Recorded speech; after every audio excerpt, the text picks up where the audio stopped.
Bueno, vamos a entrar en la palabra de hoy. No, ya ha pasado, eso ya pasó. Si querés volvemos a ese tema. Hoy vamos a ver un texto en el libro de Lucas, el Evangelio de Lucas, San Lucas. El que tiene Biblia la prende o la abre. Y ahí vamos a estar viendo y vamos a estar hablando hoy de la oración. Más específicamente en la vida que tenemos que tener de diálogo con Dios. Y vamos a ver algunas cosas allí. Y vamos a aprender algunas cosas, si el Señor lo permite. Entonces vamos a estar en Lucas 17.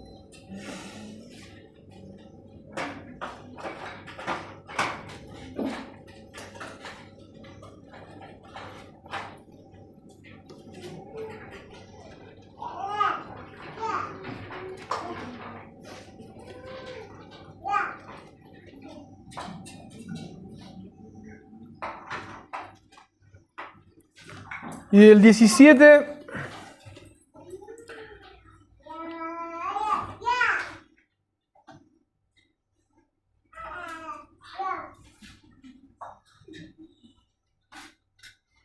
vamos a leer el verso 22, que en realidad es como vamos a estar viendo desde el capítulo 18 en adelante, pero le voy a leer el 17 y este texto porque después voy a hacer referencia, así nos queda como una idea de lo que venía Jesús hablando anteriormente. Ahí quizá algunos tienen algún título, dice la venida del reino. En el 17:22, Jesús ya viene en una conversación con los discípulos y también con los fariseos. Y en este caso, los fariseos le preguntan cuándo habría de venir el reino de Dios.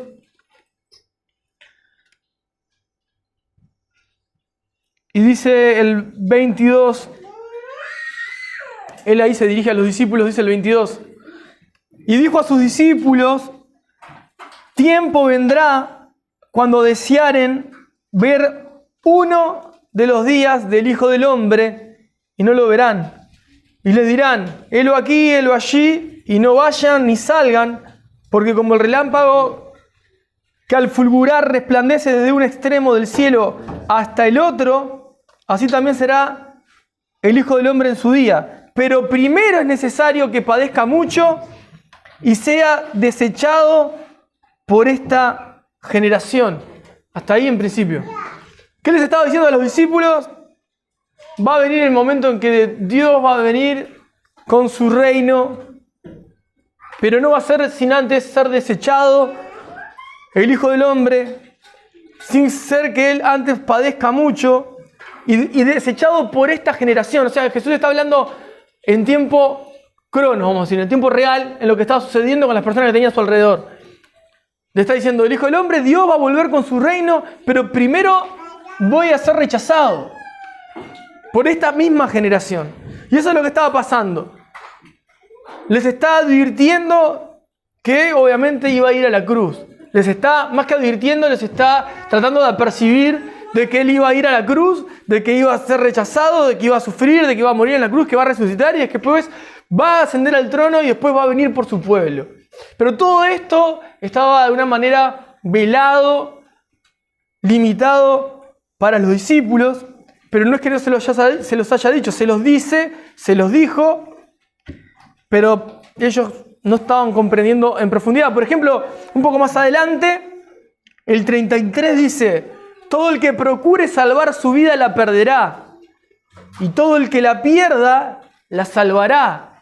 Y ahí, que es un texto que podríamos hacer una prédica aparte, de la manera más rápida y sencilla de explicarlo, bueno, aquellos que creen que esta vida terrenal es la que tienen que cuidar y la que tienen que salvar y es la que tienen que hacer todo lo necesario para retenerla, van a perder la eternidad por estar mirando el tiempo presente como el tiempo real, el verdadero premio, ¿verdad? La verdadera razón de existir. Pero los que entienden que está la eternidad, que hay una eternidad y que dan su vida, ¿para qué? Para que Dios pueda seguir alcanzando a más personas, dándole esperanza y dándoles una nueva vida, van a salvar su vida en la eternidad. No por las obras de hacer algo bueno, sino porque fueron alcanzados por aquel que fue a morir a la cruz por sus pecados. Entonces, Jesús les estaba tratando de explicar el Evangelio, todo lo que iba y estaba aconteciendo, y ellos en realidad no lo estaban comprendiendo en su totalidad. No voy a entrar en todo el 17 ni en todo lo que está hablando ahí porque si no daría para mucho más. Los quiero poner un poquito en contexto en lo que va a seguir porque hoy vamos a hablar de la oración. El capítulo 18, la primera parte se titula Parábola de la viuda y el juez injusto. Y yo quiero que presten atención a esto hoy porque sé que a algunos quizás nos refresque, a otros vayan a aprenderlo por primera vez, a otros van a ir acomodando conceptos que quizás tenían errados. Y esta parábola Jesús la dice de esta forma, voy a leer el verso 1 en adelante. También le refirió Jesús una parábola sobre la necesidad de orar siempre y no desmayar. Recuerden eso, de orar siempre, la necesidad de orar siempre y no desmayar. Y ahí sigue la parábola en el verso 2, diciendo, había en una ciudad un juez que ni temía a Dios ni respetaba a hombre. Había también en aquella ciudad una viuda, la cual venía a él diciendo, hazme justicia de mi adversario. Y él no quiso por algún tiempo, pero después de esto dijo dentro de sí, aunque ni temo a Dios, ni tengo respeto a hombre, sin embargo, porque esta viuda me es molesta, le haré justicia, no sea que viniendo de continuo me agote la paciencia. Y dijo el Señor, oíd lo que dijo el juez injusto. Presten atención a lo que dijo el juez injusto. ¿Y acaso Dios no hará justicia a sus escogidos que claman a Él día y noche? ¿No se tardará en responderles? Les digo que pronto les hará justicia, pero cuando venga el Hijo del Hombre, ¿hallará fe en la tierra? Bueno, ahí tenemos una parábola que después de decirles, de ponerlos en contexto de que todo lo que iba a acontecer con el Hijo del Hombre, con Jesús mismo, Jesús les habla de esta parábola sobre la necesidad de orar constantemente sin desmayar, o sea, de mantener un diálogo con Él, una vida de oración constante y sin desmayar. Y le pone el ejemplo de un juez totalmente injusto, que no conocía a Dios, que no tenía ningún interés de nada, y una viuda que tenía mucha necesidad de ¿qué? De poder recibir justicia de parte de este juez injusto. De hecho, es lo que sucede. Este juez injusto, por más que no le interesaba absolutamente nada, fue tanta la insistencia de esta mujer que terminó respondiendo a la solicitud. O sea, terminó respondiendo a la necesidad de esta mujer. Ahora, Jesús le dice, ¿acaso Dios no hará justicia a sus escogidos que claman a Él día y noche? ¿Se tardarán en responderles? O sea, las dos respuestas son obvias que es, no, Él no va a dejar de responderle a aquel que clama día y noche. ¿Se tardarán en responderles? No, Él no tarda en responder a aquel clamor. Pero claro, algo que es casi obligatorio leer es el contexto de todo. Por eso les leí el principio y para tener una idea de esto. La vida de oración, aquel que vive una vida en un diálogo constante con Dios, o aquel que no la tiene, la debería tener. Y aquel que la tiene que saber cómo tenerla.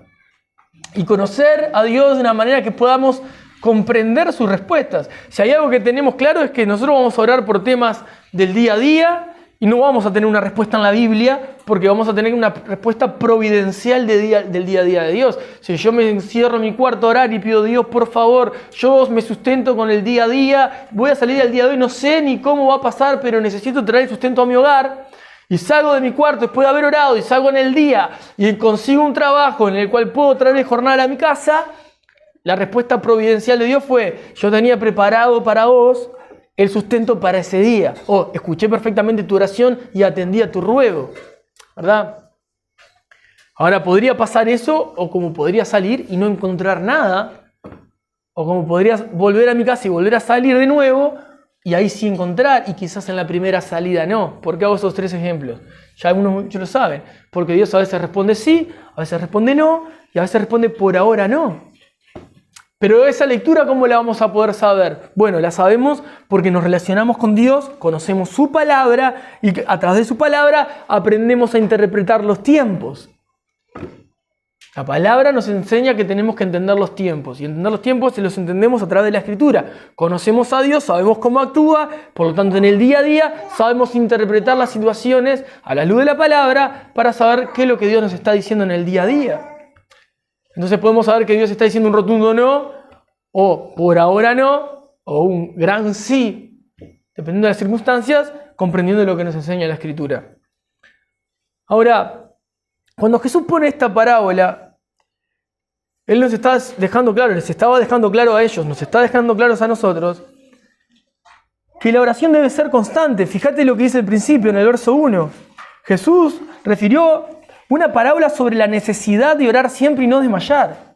O sea, que la oración tiene que ser constante. ¿Qué quiero decir constante? ¿Que voy a estar religiosamente encerrado en mi cuarto hablando 15 horas con Dios todos los días sin salir, ni comer, ni nada? No, sino que yo tengo un diálogo fluido con aquel que me escucha en todo tiempo y en todo momento. Yo puedo ir a Él en cualquier momento y en cualquier lugar.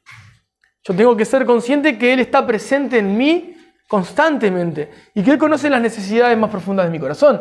Fíjate que nosotros muchas de las cosas que interpretamos como necesidades, muchas veces ni son necesidades delante de los ojos de Dios. ¿Qué quiero decir? No son cosas que tienen un peso eterno, sino que son cosas banales, cosas del día a día. Pero así y todo, como Dios es un amoroso con nosotros, es un Padre amoroso, sabe responderlas muchas veces favorablemente. Muchas veces otras también cierra, ¿no?, su mano y no da lo que nosotros estamos esperando.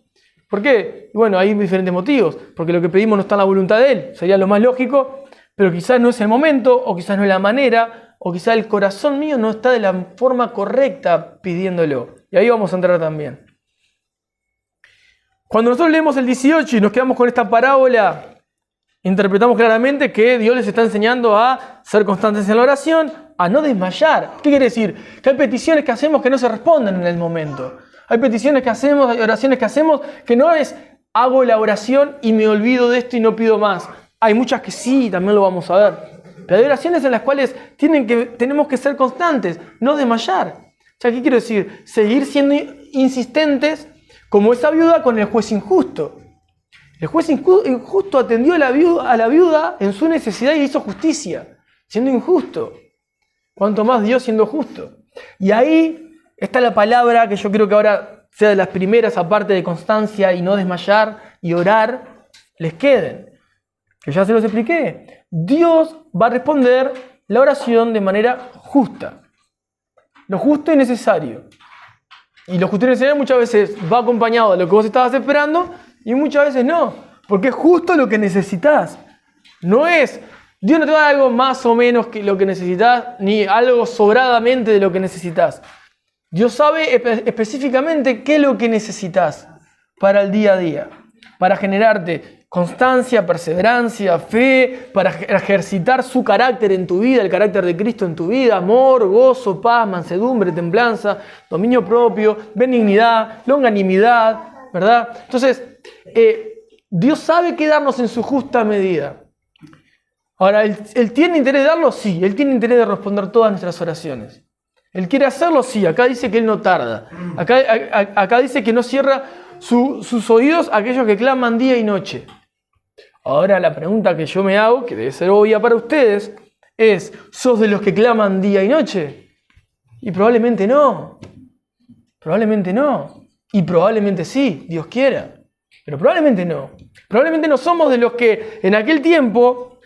No había nada que nos despertara, como ahora, que tenés un teléfono que te suena 20.000 veces, le pones 6 despertadores, se despertaban Y cuando se levantaban en el día, no había otra cosa para encontrar una distracción rápida que les dijera cómo está el clima, qué va a pasar, cuánto está, y una hora de la noche que justo apagué antes y no lo vi y te respondo y no me despabilé, ya estoy siendo manejado por un aparato que me pone en una sintonía y me ejercita en revoluciones en las cuales me termina dominando y no yo dominándolo a él, básicamente. Entonces, claro, vos ves esa realidad y decís, era maravilloso.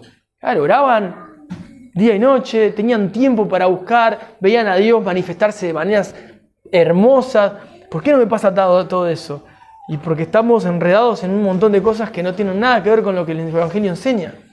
No estamos despojados de muchísimas cosas que nos terminan dominando. Y esto no quiere decir que elimines un teléfono, que elimines tu tablet, tu iPad o tu laptop, sino que sepas usarlo en su justa medida para sacarle el mayor de los provechos, pero que no te domine a vos. Estamos perdiendo tanto tiempo que estas cosas parece que Dios no las responde. Parece que Dios se tarda. No es que se tarde, es que ni siquiera sos insistente. O si querés cambiarle, ni siquiera sos constante en expresar tus necesidades. No hay un desgarramiento del corazón, ¿no? Hoy, cuando compartía de Gustavo al comienzo y decía, ¿por qué tenemos que llegar a eso que este año voy a cambiar esto porque esto sí me dolió y tuvo que pasar esta situación para que yo cambie esta actitud? Tenemos que llegar a esos límites muchas veces. En vez de que ya comprendo cómo tiene que ser, tengo que tener una vida fervorosa de oración, tengo que procurar vivir apartado para Él, tengo que ser dominado por Él y no dominado por otras cosas que me rodean, para tener esa relación estrecha, la cual me va a dar su favor, que no merezco, y esa constante relación con un Dios amoroso personal que se agrada de eso. Por eso el título sería el monólogo, porque Dios, vos hablás con Él y Él te responde. El hecho es que si no abrimos la Biblia no nos va a responder. Y si no lo conocemos, que se revela a través de la Biblia, no vamos a poder saber interpretar sus respuestas en el día a día. Va a pasar el día y vamos a estar confundidos, no vamos a saber qué pasó, en qué circunstancia estoy. Entonces, claro, nosotros empezamos a perder el norte, por eso la brújula. Perdemos el norte, porque no encontramos dirección, porque nuestra oración no está bien dirigida. Y Jesús, sabiendo esto y de antemano conociendo su rebaño, después de esta parábola, la que le sigue es la parábola del fariseo y el publicano. Y así bien rápidamente, el publicano, un cobrador de impuestos, el fariseo, un observador de la ley de Dios, uno que vivía observando las leyes para que todo el mundo las cumpliera a rajatabla. Y estas dos personas están en una situación, yo se lo voy a leer. El verso 9 dice, a unos que confiaban en sí mismos, miren a quién va dirigido, porque Jesús le estaba hablando a sus discípulos, y entre ellos habían unos que confiaban en sí mismos, como justos, como nosotros vivimos todo lo que la palabra de Dios enseña. A unos que confiaban en sí mismos como justos, menospreciaban a los otros. Dijo también esta parábola, verso 10. Dos hombres subieron al templo a orar. Uno era fariseo y el otro publicano. El fariseo, puesto en pie, oraba consigo mismo. O sea, una especie de gran monólogo, ¿no? Dios, te doy gracias, porque no soy como los otros hombres, ladrones, injustos, adúlteros, ni aun como este publicano. Ayuno 2 veces a la semana, doy diezmo de todo lo que gano. Mas el publicano, estando lejos, no quería ni aún alzar los ojos al cielo, sino que se golpeaba el pecho diciendo, Dios, sé propicio a mí, pecador. Les digo que éste descendió a su casa justificado antes que el otro, porque cualquiera que se enaltece será humillado, y el que se humilla será enaltecido. Miren lo que estaba pasando. Jesús tenía intención de que todos siguieran hablando con Él y sigan dialogando con Él, viviendo una vida de oración, cuando Él ya no estuviera entre ellos. Pero la vida de oración tendría que ser constante, sin desmayar, en esperanza. Constante y sin desmayar. Pero no de cualquier manera. Y acá les puso un ejemplo bien claro. Un hombre que se jactaba de sí mismo, de lo que no era y de lo que era. Que hablaba, ¿no?, a Dios como: yo ya estoy sintiéndome justo delante de vos, porque mira todo lo que hago y todo lo que no soy en comparación a los que están a mi alrededor. En cambio, el publicano, ¿qué dice? Nada. Y hay algo bien interesante, que esto quiero que lo aprendan.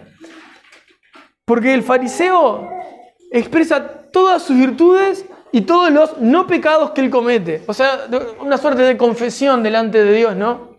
Se estaba confesando ahí delante del publicano, delante de los que estaban, porque dice que ni aún este publicano estaba mismo, ¿no? O sea, se estaba confesando delante de Dios y enumeraba todas sus virtudes y los pecados que no cometía. Y el publicano no le dijo absolutamente nada a Dios en cuanto a sus pecados. No le dijo: yo soy un borracho, soy un mujeriego, miro a todas las mujeres, le robo a todo el mundo. No sé, poné lo que quieras. Dijo: sé propicio a mi pecador.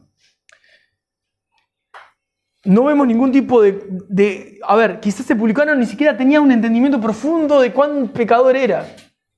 Pero le bastaba saber que era un pecador. Y yo creo que no era que sabía cuán pecador era, sino cuánta necesidad de gracia tenía de Dios. ¿Qué quiero decir? El publicano tenía claro que necesitaba el favor inmerecido de Dios en su vida. El favor que no merecía. Porque sabía quién era él y sabía quién era Dios. Y le bastó decir con sinceridad: sé propicio a mí, pecador. Yo soy un pecador. Necesito tu justicia. Necesito que vos te pongas entre mi persona y el Dios Todopoderoso, porque yo sé que no puedo calificar como justo por mis pecados. Y eso es el favor inmerecido de la gracia. Que Dios te mira a vos en gracia, con favor inmerecido por la justicia de Cristo y no por la tuya, no por tus méritos, sino por los méritos de Cristo en la cruz. Y cuando vos mirás a Cristo, vos sabés que no tenés ni idea el precio tan grande que fue la cruz. Lo que sabés es que necesitas una porción de esa gracia hacia tu vida, porque vos no podés justificarte delante de Dios. No podés vivir la vida que a vos te parece y después al final del día estar delante de un Dios todopoderoso y decir: vos me entendés lo que viví, vos viste la situación que pasé, es entendible. ¿No? Sí, por eso, no sé, le robé a fulano, por eso engañé a mi familia. No es justificable. Por eso todos somos merecedores, no. Necesitados, sí, de gracia. Ahora, el que lo tenía bien claro era el publicano.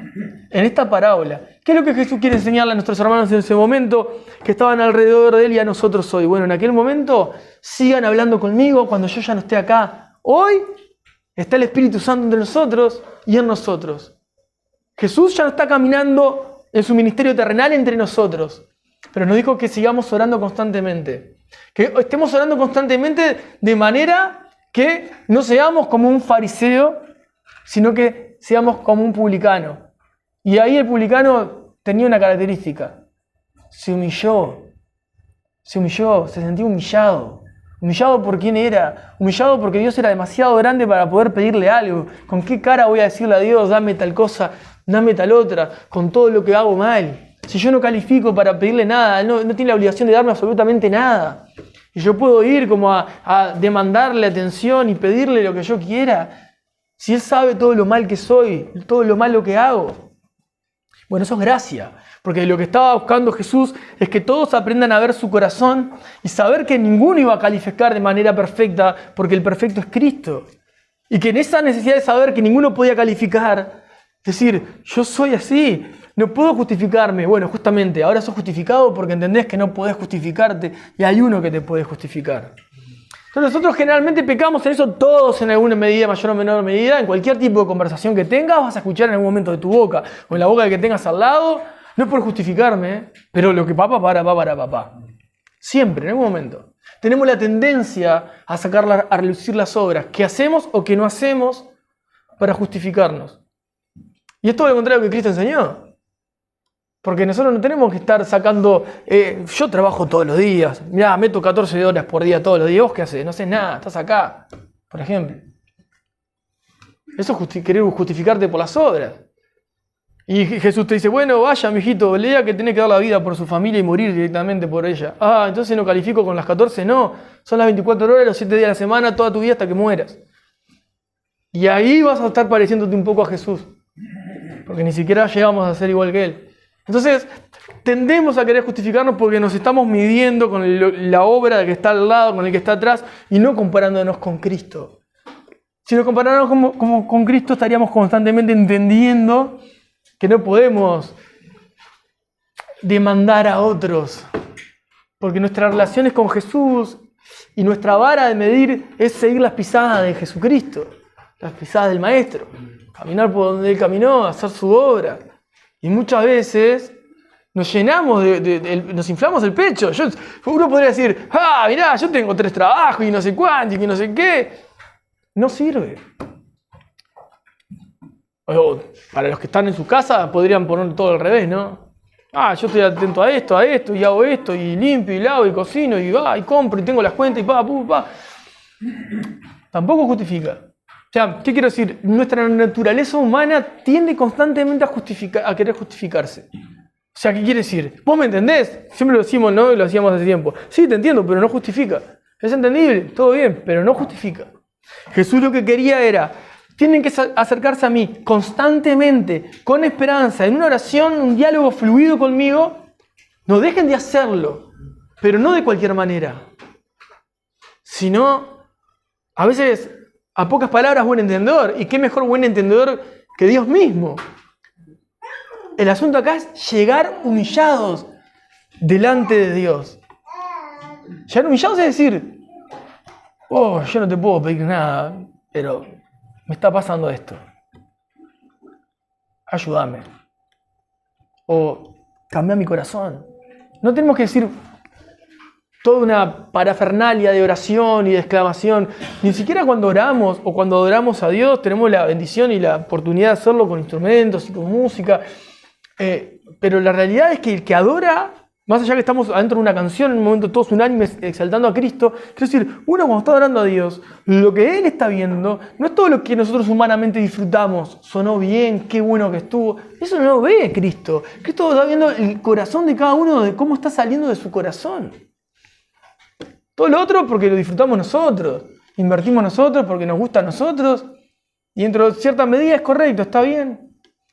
Pero el corazón con el que está saliendo en ese momento es lo que Cristo mira, lo que Dios está mirando. Y es lo que Jesús estaba intentando hacer, que sus discípulos no se vayan al punto de empezar a observar la ley, volverse legalistas, un fariseo legalista que miraba la palabra y quería imponer la prepo de la palabra a todos los que tenían alrededor, porque ellos la entendían. Pero el que la entienda, mirá, esto es algo que lo hablaba también hace unos días en casa, otro día con un hermano. Nosotros tenemos la palabra de Dios, ya lo dije en alguna oportunidad, encuadernada, casi ordenada, ¿no? Por lo menos están todos sus libros juntos, página por página, con un contexto que podemos entender, tenemos mapas, tenemos concordancia, está todo hermoso. Pero esto que tiene toda esta información acá, gracias a Dios que hoy la tenemos así, los primeros 300, 400 años de historia no existía. Era todo lo que instruye al niño en su camino y de grande no se apartará de él. Era todo oral. Se enseñaba y se transmitía, se escuchaba y se transmitía oralmente. No había papel para que esté en todos lados. No había una imprenta que sacaba material para todo el mundo. Entonces, vos decís, pero entonces ¿cómo vivió? Porque viste que el capítulo y el verso que hace referencia a algo que está pasando, nosotros hoy lo vivimos de esta manera, pero viste que otros hermanos viven de otra manera esa parte. Ni siquiera se cuestionaban nada de eso. Vivían porque amaban a Jesús y querían que más personas llegaran a Cristo en arrepentimiento y evangelizaban las buenas nuevas para salvación. Entonces las personas se iban añadiendo cada día más, iban buscando amarse como Jesús enseñó a amarse. Y de repente llegaba una carta y trataban de entender un poco más. Y de repente llegaba por allá otra carta y capaz que algunos vivieron toda su vida escuchando de oídas y nunca teniendo la vista puesta en un texto. Pero habían nacido de nuevo y amaban a Jesús fervorosamente y vivían fervientemente el Evangelio. ¿Qué quiero decir con esto? Que nosotros tenemos la palabra de Dios, que es la palabra profética más segura. Y hoy, gracias a Dios, la tenemos ordenada. nosotros como los que somos padres tenemos el deber de transmitírsela desde la juventud a nuestros hijos. ¿Verdad? Cuando sean grandes podrán tener entendimiento, podrán acercarse ellos mismos a las Escrituras y conocerlas de primera mano. Pero fíjate que todo esto que es hermoso que tenemos, no serviría si realmente esto no está transformando nuestro corazón.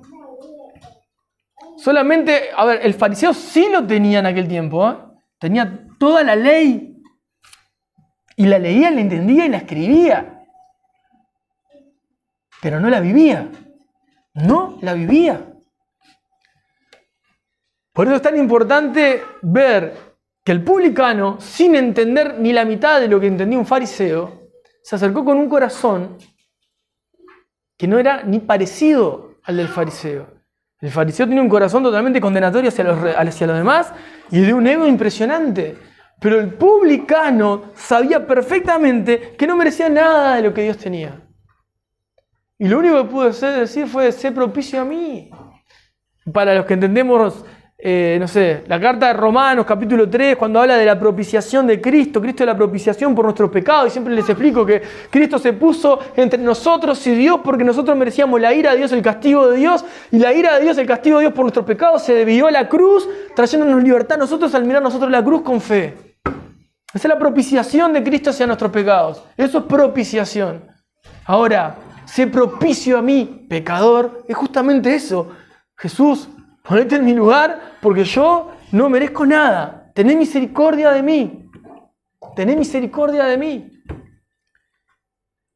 Entonces, Jesús les está enseñando a orar constantemente, sin desmayar, de manera humilde, porque justamente el verso 14 le dice: y les digo que el publicano, descendió a su casa justificado antes que el otro, porque cualquiera que se enaltece será humillado, y el que se humilla será enaltecido. Yo trabajo con músicos, la mayoría, mis compañeros son 300 en mi trabajo secular, y los 300 son músicos. Y mis clientes en la mayoría son músicos. Y no falta que llegue y dice: hola, ¿cómo estás? ¿Tenés un, no sé, vengo a comprar una guitarra o vengo a comprar un juego de cuerda? No, yo toco de manera profesional. Cuando ya te sacan el currículum vitae para querer poner un tipo de peso, como que a mí me vas a tener que tratar con más profesionalismo porque viste quién soy. Los escuchás y venga, mijo, vaya, ¿qué es lo que necesita?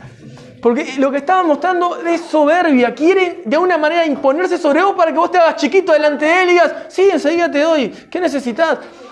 Pero el que viene de tocar en los ómnibus y te dice: mira, tengo estas monedas nada más. Y no me va a dar. Tomá, llévate la cuerda y cuando termine la jornada tráemelo. ¿Por qué?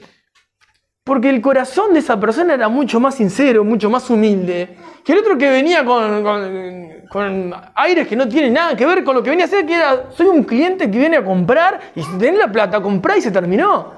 Todo lo otro sobra, no me tenés que sacar quién sos, vos sabés quién soy yo, ¿no?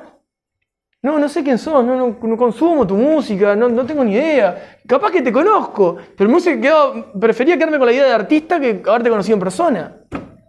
Porque eso también pasa.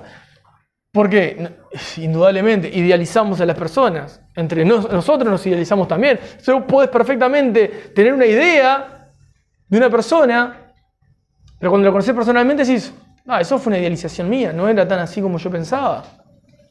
Y si bien está bueno que a nosotros se nos caigan los ídolos o se nos caigan las idealizaciones para que lo que quede entre nosotros sea Cristo, o sea, que terminamos viendo: mirá, no, lo que hay de la persona que disfruto de ella es Jesús. No es otra cosa que Jesús. Eso es muy importante. Ahora, lo otro que es importante también es poder, por lo menos entender, es que las oraciones tienen que ser constantes, con esperanza, con humildad, y hay otra cosa más, que se lo quiero leer en el verso 15. Vamos a leer el verso 15 y seguimos adelante. Verso 15. Dice así, verso 15. Traían a él los niños para que los tocase, Lo cual viendo los discípulos, le reprendieron. Mas Jesús llamándolos, les dijo: dejen a los niños venir a mí y no se lo impidan, porque de los tales es el reino de Dios. De cierto les digo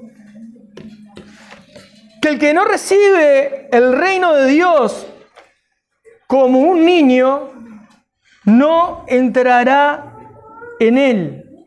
Se lo voy a leer de nuevo. Traían a él los niños para que los tocase, lo cual viendo los discípulos les reprendieron. Mas Jesús llamándolos dijo: dejen a los niños venir a mí y no se lo impidan, porque de los tales es el reino de Dios. De cierto les digo que el que no recibe el reino de Dios como un niño, no entrará en él. Hermanos, si bien generalmente, muchísimas veces cuando este verso es conocido hasta para las personas que no son cristianas, dejen a los niños que vengan a mí, no se lo impidan, porque de tal es el reino de los cielos. Y decimos, bueno, sí, tenemos que llegar a Dios como niños, ¿verdad? Porque los niños son inocentes, son buenos. Si nosotros ahora tenemos el contexto de lo que viene hablando Jesús anteriormente, que es que oren, tengan una vida de oración con Él, una vida que sea constante, fervorosa, sin desmayar, en humildad, un niño, más allá de ser bueno en nuestro concepto y más allá de ser inocente en nuestro concepto, el niño es dependiente. Es dependiente. Mirá, yo te voy a poner un ejemplo. Yo estoy en casa, me estoy para ir a trabajar. Mi hija me dice: papi, ¿te vas a trabajar? Sí. ¿Sabes cuándo vuelvo? Cuando vamos a sentarnos a cenar, yo llego un ratito antes. Bien. ¿Y vas a traer algo? ¿Y querés que te traiga algo rico? Sí. Bueno, te traigo algo rico. Desde que me voy hasta que llego, ni se acuerda del algo rico y ni sabe y ni piensa qué horas están pasando. ¿Verdad? Está totalmente descansada, totalmente confiada de que yo voy a volver. Ella no está pensando, ¿le pasará algo? ¿Hoy volverá? ¿Tendrá un accidente en el camino? No, ella está confiada de que su padre va a volver y le va a traer algo rico. Si soy un buen padre, no va a traerle algo rico, probablemente, y se olvide el padre, que muchas veces pasa. Pero el buen padre vuelve con eso y vuelve a la casa. Vuelve y trae algo rico. Bueno, nuestro Dios, ¿qué hace? Justamente lo que nosotros muchas veces podemos fallar. Dice, voy a volver y vuelve. Te dice, te voy a responder y te respondo. Porque tenemos que ser como niños, dependientes de Él. Le pedimos, por eso le decía que a veces hay que ser insistentes en la oración, como decía al comienzo, y no desmayar, orar de día y de noche, sabiendo que Él responde, pero también en la dependencia total de que yo ya te puse mi necesidad mayor y estoy totalmente tranquilo de que vos tenés el control de esa situación. Que quizás yo no sepa cómo llevarlo adelante, quizás yo no sepa cuál es la respuesta, no sé cuál es la solución, pero vos sí. Y yo estoy tranquilo. Ahora, evidentemente, si yo no estoy tranquilo, estoy demostrando que no estoy siendo dependiente de Él. Por lo tanto, no estoy tan tranquilo, no estoy tan confiando como creo que estoy confiando. O sea, una evidencia de que yo estoy siendo como un niño delante de Dios es que todas mis necesidades que yo estoy volcando delante de Él en oración me hacen encontrar descanso en mí. O sea, ¿qué quiero decir? En mi persona, no en mi persona como descanso en mí mismo, sino dentro de mí tengo descanso. Porque ir a Jesús quita todas las cargas, quita todo el trabajo y el peso que tenemos y da descanso. ¿Por qué? Porque nosotros somos dependientes como un niño con su padre. Entonces, si verdaderamente llegamos a esa dependencia, sabemos que lo que le pedimos, Él lo va a resolver. Él lo tiene, Él lo está trabajando, Él lo está haciendo. Si sabemos leer los tiempos, si sabemos leer la providencia del día a día, o sea, conocemos a Jesús, conocemos sus palabras, conocemos quién es Él y podemos identificar a Dios respondiendo en el día a día, vamos a poder estar totalmente liberados de la presión y de la opresión de cuándo sucederá, cuándo pasará, por qué no, por qué yo si estoy pidiendo no sucede y por qué si no todavía no vino y si yo estoy haciendo tal cosa, tal, bueno, ahí te estás pareciendo más al fariseo. Ah, no, lo voy a solucionar yo porque yo tengo la facilidad de hacerlo, entonces no está siendo dependiente como un niño con su padre. Entonces, después vamos y vemos que Dios le respondió una oración más difícil al que tengo al lado, y decís, pero yo no soy como este, y fíjate, y yo estoy acá siempre, y vengo siempre, y sirvo siempre, y estoy para todo, y no pasa nada, y yo tengo esta situación y no me cambia. Y ahí llegó uno por primera vez, y Dios le respondió enseguida, y le dio con creces mucho más. Bueno, ahí te estás pareciendo a aquel que se paró de manera fariseica a gritar a los cuatro vientos todo lo bueno que es y todo lo malo que no es en comparación a los de alrededor. Así de horrible es nuestro corazón. Jesús lo sabía. Jesús nos buscó educar a nuestros hermanos en ese momento y dejarnos esta enseñanza para no caer en jactancias, en soberbias y para mantener una oración con una dirección clara. Una brújula, marca el norte. Bueno, mi oración correcta va a ir a Cristo y va a ser atendida y respondida por Cristo. Siempre y cuando se consideren estas cosas. No un soberbio, no alguien que se jacta, no alguien que confía en sí mismo, una persona que sabe ser dependiente y una persona que sabe ser insistente con Dios. Porque cuando algo realmente te apasiona o cuando hay una urgencia o una emergencia en tu vida, si hay algo que aprendemos a hacer es insistentes. Nunca ayuné en mi vida, pero ahora voy a ayunar todos los días. Nunca fui a una reunión de oración, ahora estoy en toda la reunión de oración. ¿Por qué? Porque hay una necesidad que vos creés de urgencia, de primera mano.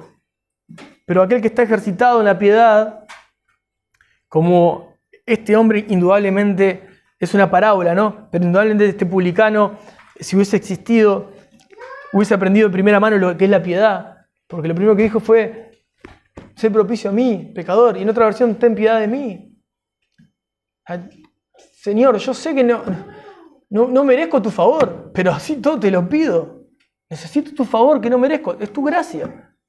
No puedo vivir así. Y eso fue suficiente para Dios perdonarlo. Dice que bajó justificado antes que el otro. O sea, ¿qué está diciendo? No me hables más. Se evidencia claramente que tu corazón está arrepentido por tu pecado. A pocas palabras, buen entendedor. Ahora, cuando esto no sucede, fíjate que hay gente que quizás lucha mucho más con el... y lo hablo siempre en forma graciosa para que podamos asimilarlo más fácilmente, pero no faltan las personas que necesitan explicaciones para todo, ¿no? Los que trabajan de repente, los que trabajan mucho a través de home office, o los que trabajan desde las computadoras de su trabajo, o que tienen que mandar muchos mails, o trabajan muchas veces a través de cuentas como Teams y demás. A mí me toca trabajar de esa manera. Todo tenemos que escribirlo con mail, todo tenemos que firmarlo y te responden 3 palabras. Tenés que volver a responder y todo tiene que quedar ahí y todo tenés que responderlo y tenés que aclarar todo para que nadie quede nada fuera de lugar y que nada quede sin decir. Bueno, con Dios no es así. Porque Dios lo que está viendo es la intención de corazón, que atrás de una pantalla fría de repente entre nosotros en los trabajos seculares no se va a ver. Pero Dios no necesita todas las explicaciones, ¿no? Yo sé que hay matrimonios, hay hermanos, tienen amigos, hay núcleos, hay familias, que quizás siempre hay uno que te pide explicaciones para todo, ¿no? Pero explícame, pero contame, pero ¿por qué? ¿Por qué? Pero no entiendo, quiero entender. Y a veces solamente aprender a leer a la persona, conocerle el corazón, decir, está listo, se terminó, está arrepentido. O decir, mirá, ya entendí, se equivocó. O ya te diste cuenta, me equivoqué. Punto final. ¿Me entienden? O sea, quiero decir que a veces es bueno ser insistente y a veces es bueno no serlo. Pero eso ¿cómo lo aprendo a aplicar? Bueno, conociendo a Jesús, conociendo los tiempos, entendiendo el tiempo, el día a día a través de la palabra de Dios. Si yo no sé en cuándo es que tengo que pedir explicaciones y cuándo es que no tengo que pedir ninguna explicación.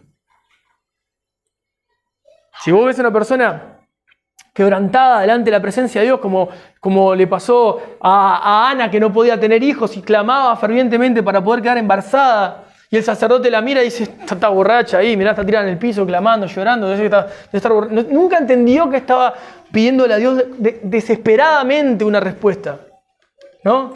Entonces te pones en ese momento y sos el sacerdote y dices, che, y bueno, pero ¿qué te pasa? No, bueno, dejá de tomar, ¿estás arrepentido? ¿Te arrepentiste? ¿Qué te pasa? O sea, innecesario. Ahora, cualquier persona espiritual iba a ver esa situación y decir, ¡pah! Mirá lo que está haciendo Dios en su corazón. Hace poco me tocaba dar un consejo a un matrimonio que está pasando un momento muy difícil. Lo puedo contar porque esto quizá le pueda servir a alguien o quizá por lo menos lo puedan entender en algún otro momento, en otro contexto de su vida, no quiere decir matrimonialmente. Entonces, una de las cosas que le compartía, por lo menos para el día a día, algo que me sirvió también a mí entenderlo en un momento, ¿no? Yo le decía a este hombre, mirá, no tenés que hacer de manera mecánica todo lo que crees correcto para que las cosas sucedan. Esto no somos robots. Pero sí lo que es muy importante es que vos inviertas en la vida espiritual de tu esposa. ¿Qué quiero decir con esto? Que bueno, vos tenés una cantidad de cosas para decirle y argumentos para compartirle, pero si vos te sentás con una persona que está herida, con una muralla, con una pared adelante constante, una ladera que tenés adelante, es imposible llegarle al corazón. Ahora, si vos invertís en su vida espiritual, orás fervientemente, insistentemente a Dios para que le toque el corazón, para que busque a Jesús, para que entre en esos momentos de intimidad con Dios, y vos llegás a tu casa y la ves en ese estado, y decís, qué buen tiempo que está teniendo con Dios. Gracias, Dios tiene el corazón un poco más blando. Y va a estar más abierta a un diálogo sano que a un ataque frontal que vos quieras decirle, no sé, vamos a hablar, sentémonos. No. Entonces, ¿qué pasaba? Claro, su intención era, bueno, sigamos estos caminitos. Bueno, tengamos una reunión, vamos a ir con, no sé, en el caso de iglesia, ¿no? Te sentás con tus pastores o con tus líderes y bueno, te van a decir, bueno, hagan esto, funcionan así, funcionan así. Eso no está en la Biblia en ningún lado, ¿no? Lo hacemos con buena intención y con buenos deseos para poder solucionar problemas. Pero la realidad es que cualquier persona, el problema que pases, la situación que pases en tu vida, no importa cuál sea, la única forma en que eso cambie dentro tuyo es primero habiendo pasado tiempo con Jesús. Si vos no estás con Jesús y tu corazón, si fuese una tierra, vamos a tomarlo así. Si tu corazón no deja de ser una tierra árida y pasa a ser una tierra trabajada, arada y con buena agua que haya sido hidratada, todo lo que venga de externamente cae en saco roto. ¿Por qué? Porque tu relación es personal con Jesús. Y si vos amás a Jesús, vas a tener tiempo con Jesús. Y si amás a Jesús, vas a estar delante de Jesús. Y si estás delante de Jesús, es imposible que permanezcas de pie endurecido. Si te encontrás con Jesús, Jesús te desarma. Así por lo menos lo expresamos nosotros, ¿no? Coloquialmente hablando. No vas a poder ni hablar muchas veces. Y Jesús cambia tu corazón, te alienta, te da esperanza, te da fortaleza, te da ánimo, te da dominio propio, pone las palabras en tu corazón correctas, te da la valentía que quizás no tenés.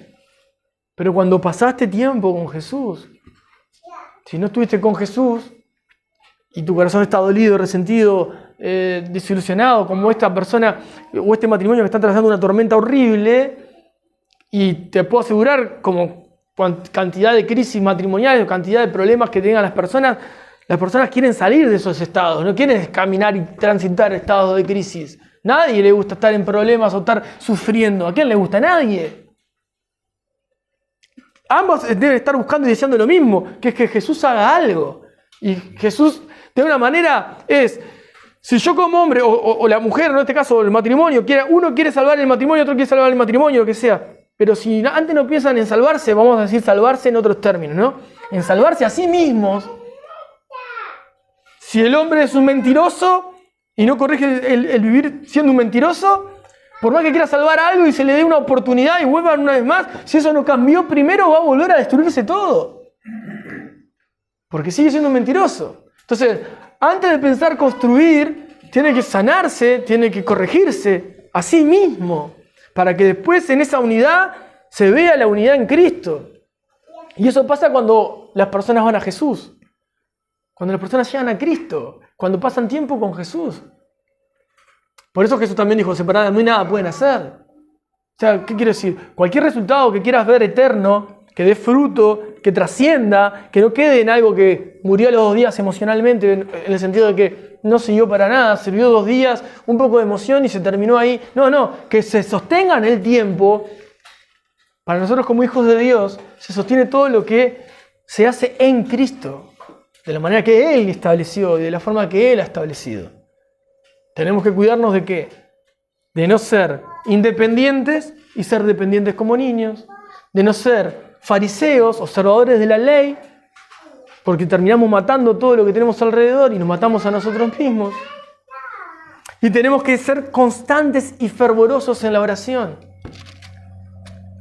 Si bien nosotros todos podemos tener diferente temperamento y diferentes características y diferentes formas de expresarnos, para todos nos es llamado ser constantes y ser fervorosos y ser personas con la esperanza puesta en Jesús al orar y no nosotros. Entonces yo estoy seguro de que si Dios permite que hoy lleguemos nosotros, si bien hoy podríamos ser muchísimos más, pero cada uno que llegó no nos llegamos porque, qué casualidad, hoy llegamos. No, Dios tenía el propósito de poder decirnos, bien, yo quiero que tengas diálogo conmigo, pero quiero que sepas cómo dialogar conmigo. Quiero que sepas orar. A otro nos está diciendo, quiero que corrijas tu oración. A otro le está diciendo, yo quiero que aprendas a orar, a hablar conmigo. Entonces no es un cúmulo de palabras con millones de justificaciones, sino un corazón rendido, un corazón sincero. Si Dios sabe perfectamente lo que necesitamos, ¿qué es lo que está esperando? La sinceridad de nuestro lado. Jesús, yo te necesito. Yo creí poder resolver esto y lo rompí. Yo creía poder llegar hasta ahí y me quedé a mitad de camino. Yo creía que podía mucho más, pero en lo poco no te puedo ser fiel. Con esas cosas sinceras delante de Dios basta para que podamos recibir el favor de Dios y ver la mano de Dios en nuestra vida. Cuando llegue el favor de Dios y la respuesta a nuestra vida, vamos a encontrar paz, vamos a encontrar gozo, esperanza. Si nuestra mirada no está puesta hoy acá, está puesta en aquel que va a venir por nosotros, que es Cristo, vamos armándonos del pensamiento de que esta vida terrenal se nos termina, este cuerpo físico va a desaparecer y que nosotros vamos a tener una eternidad en Dios totalmente diferente a la realidad que vivimos hoy. El que persevera hasta el fin será salvo. Si mantenemos esa esperanza y nos gloriamos en la esperanza que es Cristo. Ese es el Evangelio. Jesús vino a dar la vida en la cruz por los pecadores, como dice Pablo, de los cuales yo soy el primero. ¿Qué quiere decir Pablo? Yo tengo bien claro la clase de hombre que soy sin Dios. Yo tengo bien claro lo pecador que soy. Necesito a Dios. No necesito más nada, necesito a Jesús, el Salvador en mi vida. Porque nosotros no nos proyectamos nuestra realidad en términos naturales, materiales, sino en términos espirituales. Mi paz les dejo, mi paz les doy, yo no la doy como el mundo la da. No se turbe ni tenga miedo su corazón. Entonces, ¿qué está diciendo Jesús? Yo le voy a dar paz a su corazón, no esa momentánea, ni esa como que poder recibirla a través de un teléfono en un ratito, o en una comida un rato, o en una salida de vacaciones. Yo te voy a dar una paz que el mundo no da, que está ahí adentro, y esa no se va con nada, esa permanece a pesar de tus circunstancias. Y tenés oportunidad de ir hasta a todo tiempo, a ir a Él y volverla a abrazar si la soltaste. Y Jesús está ahí. Jesús no se mueve. Él está ahí. Él permanece para siempre. Entonces, hermanos, me vuelvo a las palabras de comienzo y también los aliento a que este año aprendan, corrijan o refuercen sus vidas de oración. Su vida de oración. Porque no pueden hablar de alguien con el que no dialogan. ¿Cómo van a conocer a alguien? O sea, hablen con aquel que dicen conocer. Hablen, y se va a evidenciar cuando ustedes hablan con aquel que dicen conocer. Porque en ese diálogo nosotros somos transformados. Nuestro corazón es transformado. Amén. Vamos a orar para darle gracias a Dios por su palabra.